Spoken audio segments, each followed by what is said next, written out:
Hey guys, this is Kim Anderson with Civics for All Ages. Welcome to our latest video. I'm going to just make sure that our volume and everything is good. Awesome. That looks like it's as high as it can go, so that's wonderful.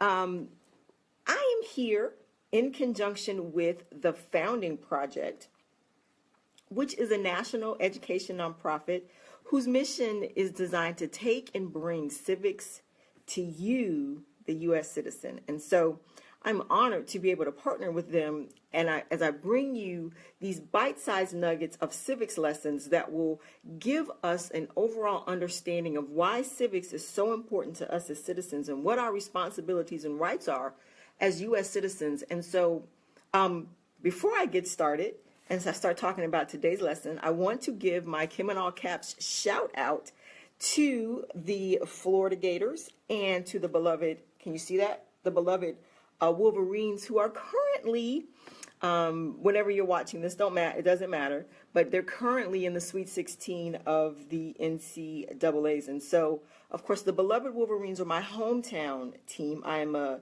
native Michigander, and the Gators are my adopted state. I live in the state of Florida, and so I know it doesn't always work, but today I couldn't find my Michigan hat, so otherwise I would have just done that. But anyway, I'm giving a shout out to the Gators and to the beloved Wolverines. Now remember, I will give a shout out if you will go to the Founding Project here on Facebook, like their page, send them a message and say, hey, I want to send Kim a cap so she can give me a shout out while she does her civics lessons. And remember, these videos are going to go all around the country, and we want to give your area the proper respect and shout out. So when you send your caps in, I will wear them. I'll give you a shout out at the beginning of the video before we start the lesson, okay? So the Founding Project over on Facebook, like their page, and send them a message, and they'll tell you how to get your caps to me, and I'll be able to give you a shout out, okay? Awesome. Now, guys, I am really actually very, very excited about, excuse me, when it's on video, you know, when you're on Facebook Live, it is what it is. But no, I'm really, really excited about the lesson and the topics that we're going to cover today. I want to take my time, but I'm not going to take too much time, and we're going to discuss today why independence. You know, in our previous lesson, we talked about the purposes of politics and government.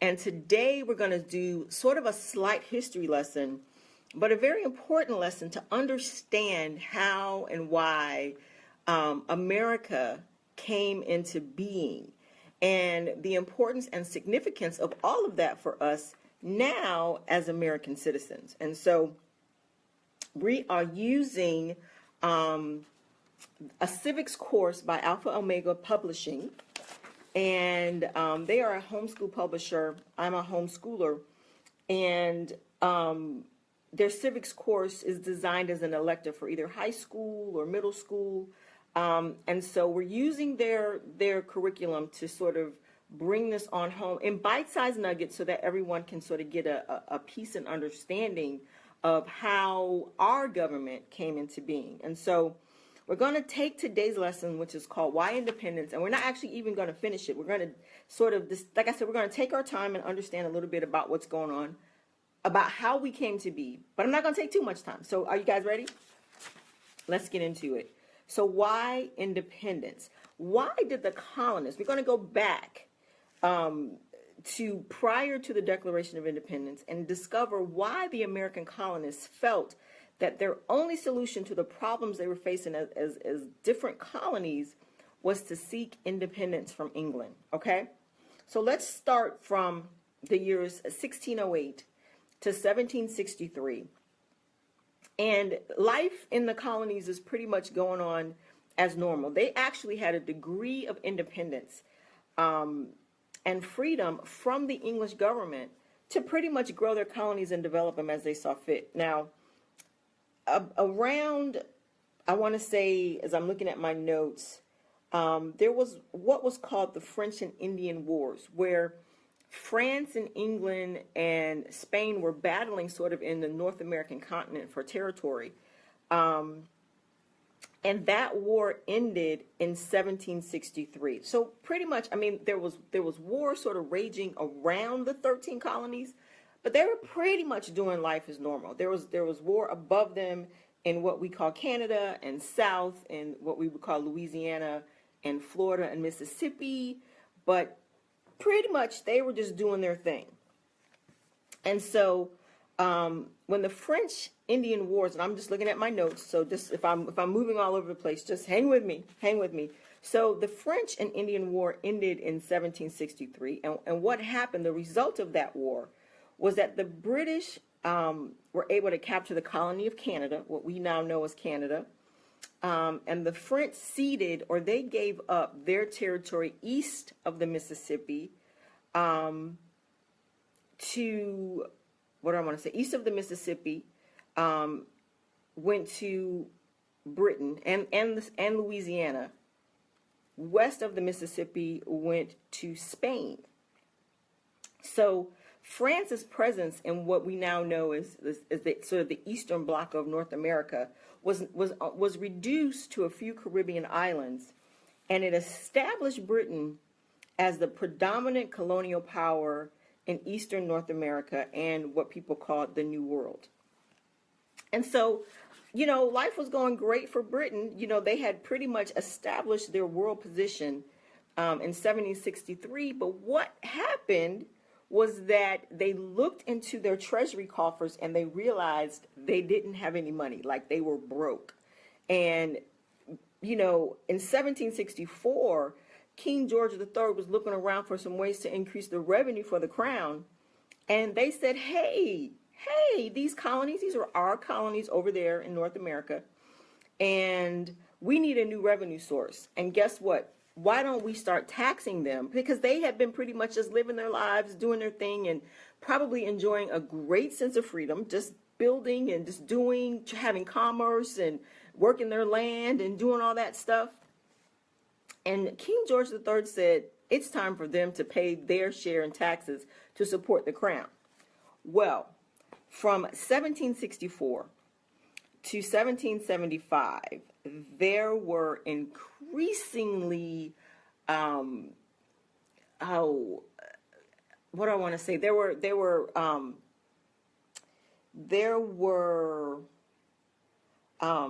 acts that were passed by England that increased conflict with the colonists more and more at each turn.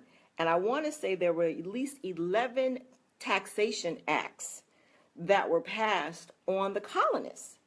So what I want to do is I want to go through them really briefly and just talk about them so you guys get an idea of the escalation that each act had and how the colonists felt more and more that their only solution and then their only release of the oppression that the taxes were bringing on them was to separate and seek independence from England. So in 1764, we're going to talk about these. In 1764, England passed the Sugar Act, and that act increased duties or taxes on non-British goods shipped to the colonies. So that means everything that came from Britain was virtually had no tax, which gave them an advantage, and everything else that came from other places shipped to the colonies was taxed at a much higher rate.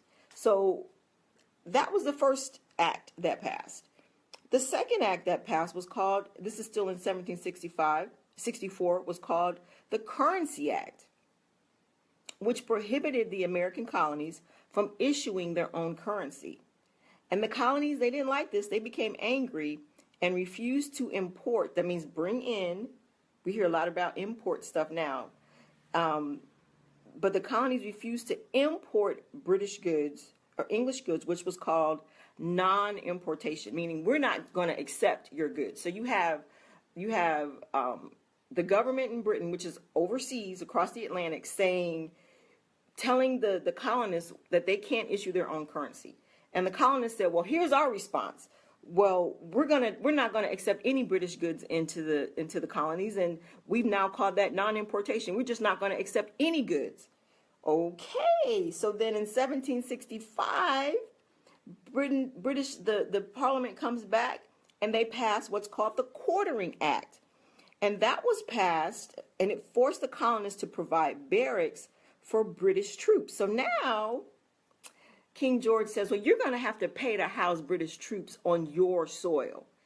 So it's things are starting to escalate. So then in 1765, the Stamp Act was enacted. And guess what, guys? This placed a tax on publications, legal documents, dice, playing dice, and card playing and playing cards. So that meant there was a tax. If you played cards with your buddies and you made a bet, then they were taxing your bets. Now, this is what I found really kind of funny. But the colonists, they just couldn't stand this one. This one really got them. And so they responded by organizing a resistance to the Stamp Act. And they called it the Stamp Act Congress. And they passed a Declaration of Rights and Grievances. And they proclaimed that Parliament could not require taxation without representation. And this one must have been really strong and heartfelt. I mean, like, they must have really gotten some gumption behind this act as the colonists, because in 1766, Parliament repealed the Stamp Act. They said, okay, all right, we'll take that one away. The other ones were still there, mind you. They took that one away. However, so for the moment, the colonists eased down, but in 1766, Parliament passed the Declaratory Act. Guess what this one did? This one stated that Parliament can make laws binding on the colonies in all cases whatsoever. They kind of threw down the gauntlet. They kind of said, you know what? We're going to pass a law that supersedes all the other laws, and we can bind and tell you what to do no matter what. Yeah. So guess what the colonists did for that? They did not like that one at all. In 1767, so now you can see, like, there's a groundswell of resistance coming against what the crown is passing and Parliament is passing in Britain, that they're imposing on the people here in the States or in the colonies. And it kept going. In 1767, the Townshend Acts were passed, which taxed glass and lead and paint, paper and tea. So they're building, the colonists are building, and the things that they need to build, that they need to build the colonies with, they are taxing. Like, they want to paint their homes or whatever, and they're taxing their paint. Oh my gosh. And so, at this point, the colonists renewed their efforts at non-importation of English goods. They said, that's it. That's it. We're not taking your goods anymore, England. Keep them, because we're not letting them come in. So in 1768, Samuel Adams, some of you guys know him for a different reason, but Samuel Adams wrote a statement approved by the Massachusetts House of Representatives condemning Parliament's continued effort to tax the colonists. And it called for a resistance of all the colonies. So do you know what the British governor did that was ruling that particular area? He completely dissolved the Massachusetts legislature. Can you imagine? Can you imagine, whatever state you're in, can you imagine if you went up to your state house and you said, guys, I'm saying that we should all band together and we should oppose this tax. And the governor of your state said, you know what my response is? There is no more legislature. You guys don't get together. It doesn't matter. Like, you're gone. You're done. That's what the British royal governor did. He just said, you know what? This thing doesn't even exist anymore. We don't care what you say. This is the law. We already passed it. You guys are bound by the laws of the crown. Who cares what you say? Whoo! So it's building. It's growing. It's growing. So in 1769, the Virginia House of Burgesses passed a similar resolution supporting what the Assembly of Massachusetts had done, what Samuel Adams had written. Guess what happened there? The Virginia governor, who's the royal governor for Britain, who's over that region, he passed an act saying, you know what? There is no more Virginia House of Burgesses. You guys are done. You don't even exist either.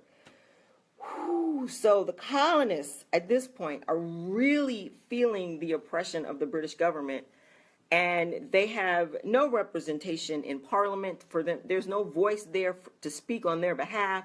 They are just being imposed upon by the British government, and the colonists are getting more and more upset, and they're seeking a resolution for the oppression that they're feeling.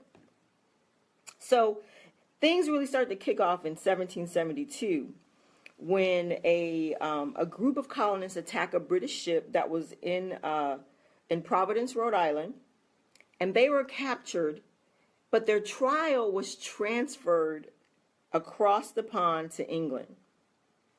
That act further angered the colonists, and their response, once again, see, it's like there's a reaction, there's an action, there's a reaction, there's an action, there's a reaction, there's a reaction, there's an action, and it just keeps building.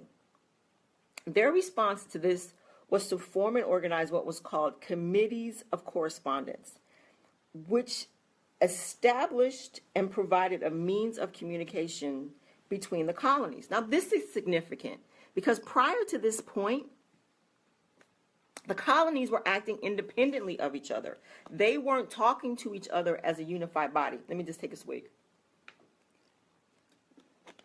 So at this point, the Committees of Correspondence is a huge deal because now they're starting to communicate to each other. South Carolina is starting to communicate with Virginia.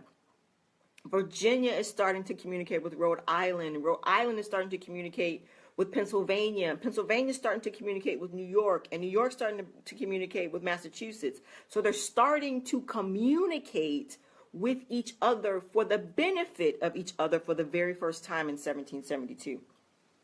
And so, once again, it keeps escalating. In 1773, the Tea Act was passed, which reduced the tax on British tea, thus giving England an unfair advantage over tea imported over other countries. And so how did the colonists respond? With the Boston Tea Party. You've heard about it, hopefully. But disguised as Indians, they boarded British ships and dumped the English tea overboard into the Boston harbor. Well, how did the Crown respond?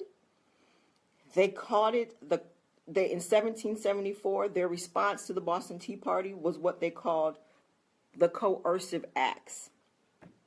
Intolerable acts deemed by Britain towards the colonists. These acts were passed, which was designed to punish Massachusetts. These acts included the Boston Port Bill, which banned the loading or unloading of any ships in the British harbor. The Administration of Justice Act, which offered protection to royal officials in Massachusetts, allowing them to transfer to England all court cases against them involving riot suppression or revenue collection. Are you kidding? And the Massachusetts Government Act, which put the election of most government officials under the control of the Crown, essentially eliminating the Massachusetts Charter of Government. They're just ratcheting this thing up notch by notch by notch. In addition, Parliament passed a stricter quartering act. 12 of the 13 colonies, they said, okay, once again, how are they going to respond? 12 of the 13 colonies responded by sending a total of 56 representatives to the First Continental Congress. Yeah, American colonists then began to organize special militia to prepare to defend their homes. So, they grabbed their muskets. They were getting ready. They were getting ready. In 1775, can you believe the absolute number of acts and taxation laws that was passed by Britain during this time? I'm just like, oh my gosh. In 1775, Parliament passed the New England Restraining Act, which banned trade between the New England colonies and any country except for England. Are you kidding? Are you kidding? Can you believe that? Are you kidding? Whew. Well, in that same year on May 10th, and I want to tell you, so at this point, resistance actually starts to break out. There's battles in Lexington and Concord, and The organized colonial militia fought against British troops, and by the end of those battles, many were dead. So on May 10th of 1775, guess what? The Second Continental Congress convened. John Hancock was a newly elected president of the Congress, and at that meeting in Philadelphia, the Continental Congress appointed George Washington as the commander-in-chief of the Continental Army. They issued bills of credit as paying the expenses, and but they demonstrated their determination to resist the English government at all costs.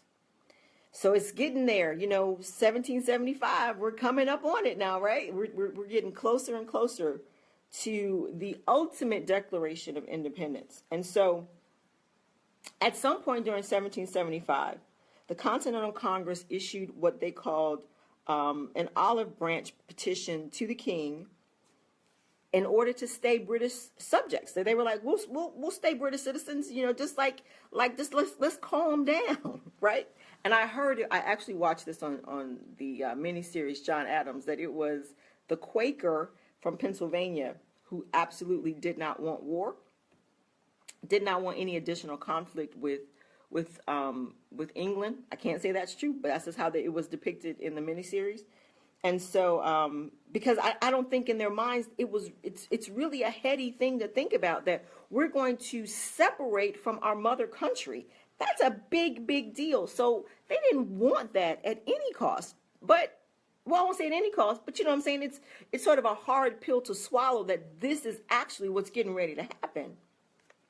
And so, so they send this olive branch over to King George, and King George's response was, no, not going to happen. I'm not reducing anything. Everything's staying in place. And as a matter of fact, I declare that you colonists are now in a state of rebellion against the crown and the country of England. So what choice do they have next? Like, this thing has gone all the way up. What's next for them to do? Well, Congress formed a navy and began a search for foreign aid. So they became allies, this Continental Congress. Who did they become allies with? France. So in starting an allegiance with France, who a few years prior had lost the French Indian Wars to Great Britain, they found a ready ally. Now, here's what I think. This is just Kim. I think that France thought if they partnered with the colonies, that they would have a way to then have control again in North America. I think that was France's sort of play in the background. They thought that they could get back in, take over from America, the colonists, and be the superpower again in North America. That's just my thoughts, okay?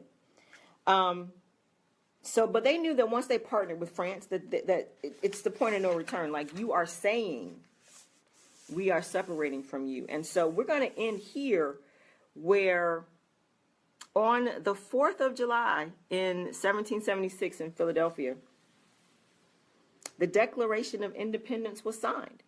And what's really interesting, and we don't always think of it this way because we have the famous quote that we'll close with from there, but what it really was, what the Declaration of Independence really was, it was like a legal argument laying out the case for independence from Britain by the colonies. And this was when the colonies became united. They had to all agree that this is what was going to happen.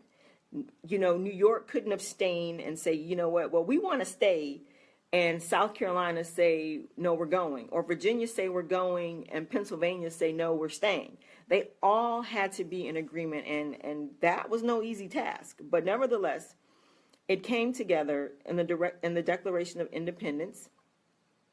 And we're going to wrap up there, and I'm going to just read the famous line from the Declaration of Independence, that we hold these truths to be self-evident, that all men are created equal, that they are endowed by their Creator with certain unalienable rights, that among these are life, liberty, and the pursuit of happiness.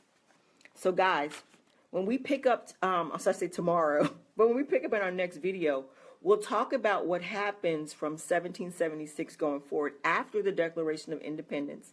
We know there was a Revolutionary War, and there were some things that happened, and we're going to talk about, what happened after the Declaration of Independence. And in our next lessons, we'll move from there, and we'll start talking about natural rights versus given rights, and we'll move into how this representative republic was formed. Okay?